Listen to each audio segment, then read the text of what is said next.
Assalamualaikum hurmatli mijozlar, hurmatli prezidentimizning 3 tajribasi bo'yicha imzolangan farmoni shu bilan sizlar bilan suhbat uyushtirdik.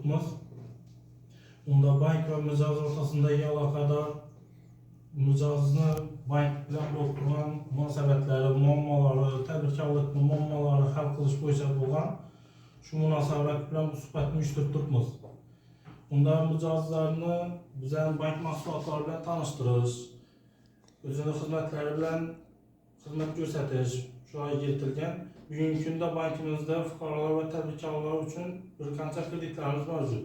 Masalan, hokim yordamchi orqali chiqadigan kreditlarimiz, moliyaviy ommabop inklyuziv kreditlarimiz, bu inklyuziv kreditlari oldin hokim yordamchi orqali shu imtiyozli kredit olib yopilgan bo'lsa, keyin shu yopilgan fuqarolar beriladi. Tadbirkorlik qayta rivojlantirish uchun moliyaviy ko'mak kreditlarimiz var, 100 milyonlik, 312 kreditlarimiz var. Keyin ipoteka kreditlarimiz var, joy sotib olish, remont, ta'mir kreditlarimiz.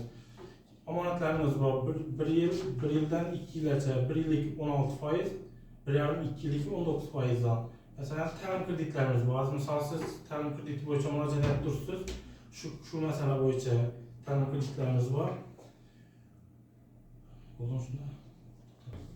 Şu bo'lgan suhbat bo'yicha savollaringiz bormi? Kimda savol bor?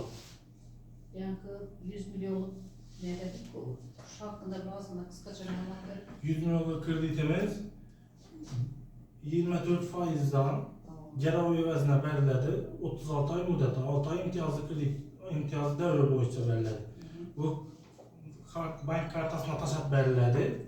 Siz bank kartasına tushadi, bunda garov evazına mashin yoki turar joy garov qo'yib berasiz. Neçe faizden var? 24%. 24 faizden. Neçe yıl mobayim bulundu? 3 yıl var. Oğlum.